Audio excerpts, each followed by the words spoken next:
Hello, bonjour tout le monde. Et ben aujourd'hui on se retrouve pour une vidéo. J'avais envie de vous faire une petite guidance par rapport à la pleine lune qui arrive là du 6 avril, voir un petit peu ce que ça vient travailler chez nous, qu'est-ce que ça vient réveiller. Et en nouveauté,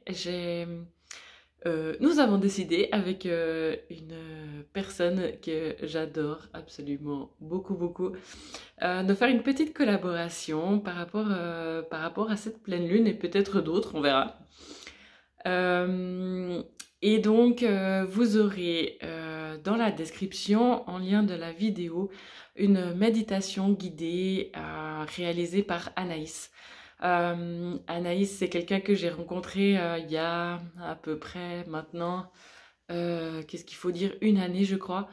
Euh, ouais, je pense quelque chose comme ça, mais j'ai l'impression que ça fait des lustres et vraiment, elle propose des méditations guidées incroyables. En tout cas, voilà, une voix qui me fait énormément de bien.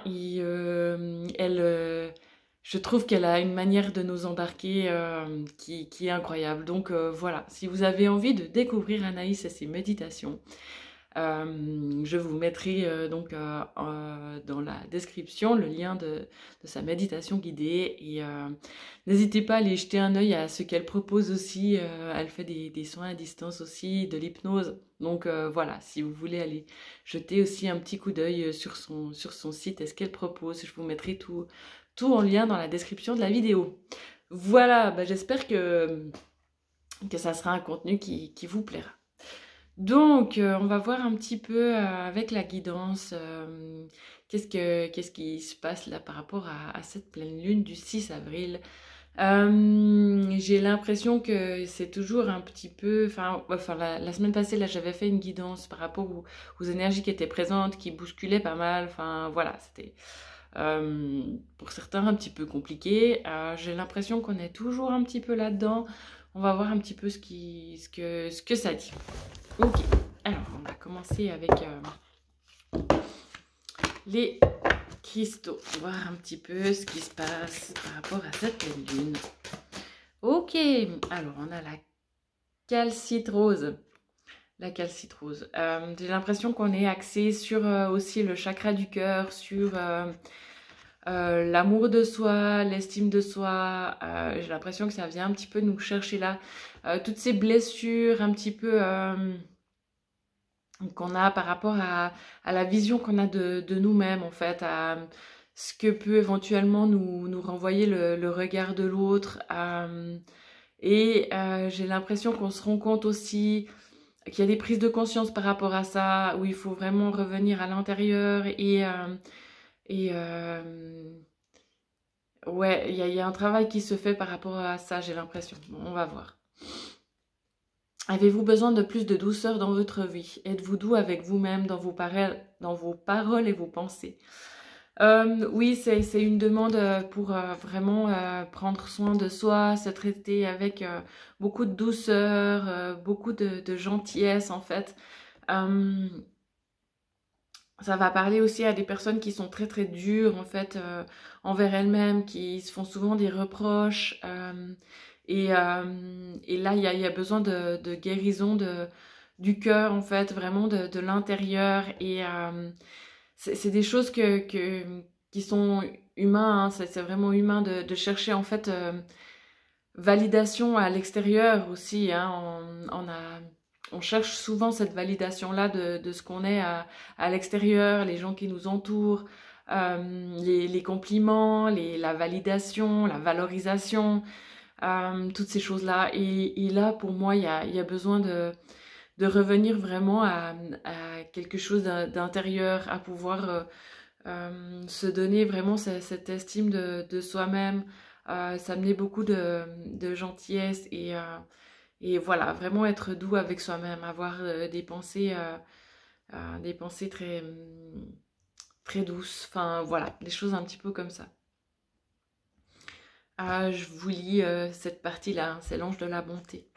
Partout où je vais, je suis bénie de vibrations enrichissantes. Je suis doux envers moi-même. Je reconnais que la bonté favorise de meilleures situations de vie. Je suis bon et compatissant avec moi-même et avec les autres. J'apprécie les relations aimantes. Donc voilà pour ça. On va continuer avec ça, voir un petit peu. Il y a d'autres choses par rapport à cette pleine lune. Est-ce qu'elle peut travailler? Ok, alors on a l'aigle marine. Alors, oui, ça parle de l'équilibre émotionnel. Donc cette pleine lune, justement, hein, par rapport aussi à ce qui se passe au niveau du chakra du cœur, au niveau de cet amour de soi, ça peut nous mettre dans un peu un déséquilibre émotionnel où il y a peut-être des vieux schémas aussi où, comme je disais avant, on cherche un petit peu cette validation à l'extérieur et le fait maintenant d'aller plus chercher à l'intérieur, de valider, de se valider soi-même, ça peut mettre aussi mal à l'aise parce que c'est quelque chose qu'on n'a pas forcément l'habitude de faire et puis on a l'impression que c'est l'ego aussi qui prend le dessus. Est-ce que on peut soi-même valider ses forces, valider sa bonté intérieure, valider, enfin voilà, on a l'impression que voilà, comment il faut dire ça,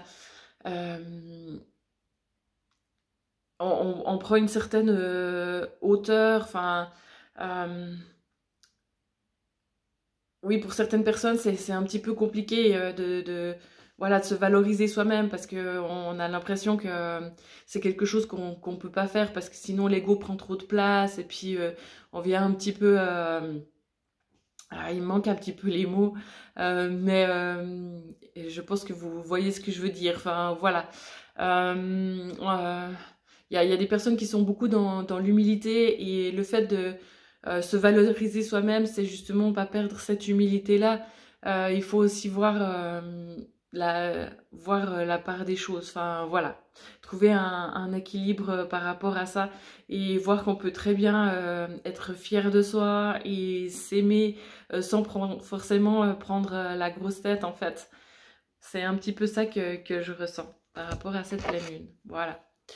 On va voir avec les cartes de Métatron maintenant ce qu'on a par rapport à cette pleine lune. Encore, est-ce qu'on va travailler éventuellement les messages. Ouais. Reconnaître son âme. Donc voilà, c'est un petit peu ce dont je vous parlais aussi avant, pouvoir valider ses capacités, valider qui vous êtes en fait, hein, vraiment. C'est un travail très intérieur de reconnexion à soi. Donc voilà. D'apporter, de pouvoir, oui, vous rendre compte aussi, prendre conscience que vous pouvez apporter la lumière autour de vous et l'amour. Et ça passe vraiment par une reconnexion à soi et de prendre conscience à quel point on est lumineux et rempli d'amour. Et voilà. Ok. Pour retrouver un petit peu l'essence de son âme. Alors, je continue encore avec les cartes de Métatron.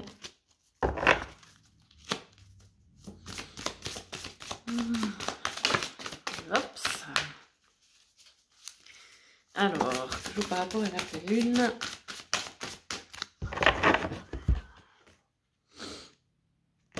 Tac.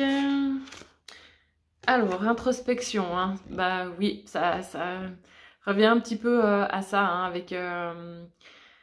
avec les cartes que j'avais avant. Donc, l'introspection, pouvoir prendre un moment là, ces prochains temps peut-être pour aller faire une reconnexion intérieure. Je sais pas quoi vous dire d'autre, franchement. Faire un arrêt, prendre une pause, réfléchir, faire le vide, éliminer les pensées, le superflu, éventuellement ce qui est pensée négative. Donc voilà, pour vraiment pouvoir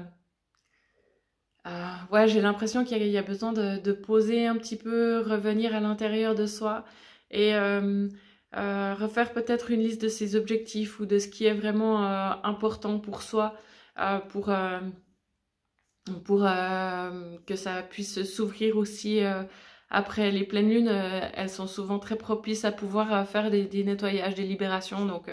Donc voilà, s'il y a des choses que vous avez envie de mettre en place ou de pouvoir vous décharger de ça, profitez vraiment de cette pleine lune ou des prochaines. Voilà. Et puis, j'ai encore les symptômes de l'éveil psychologique. Votre système énergétique est en transformation et ça peut créer divers malaises, entraînant éventuellement ce qui peut ressembler à de la dépression, de la tristesse, de la fatigue, des choses un petit peu comme ça. Des peurs aussi qui peuvent refaire surface.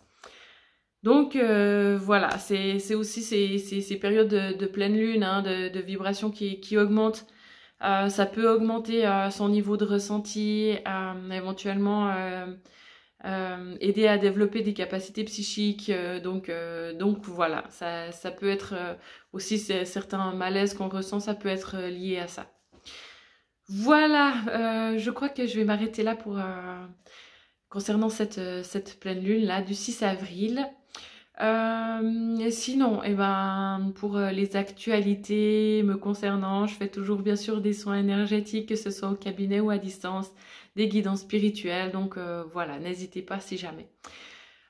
J'espère que ça pourra vous aider et du coup, n'hésitez pas à aller faire un petit tour à, et aller voir, écouter cette méditation guidée qui sera réalisée par Anaïs. Voilà, je vous embrasse et puis à tout bientôt. Tchou tchou.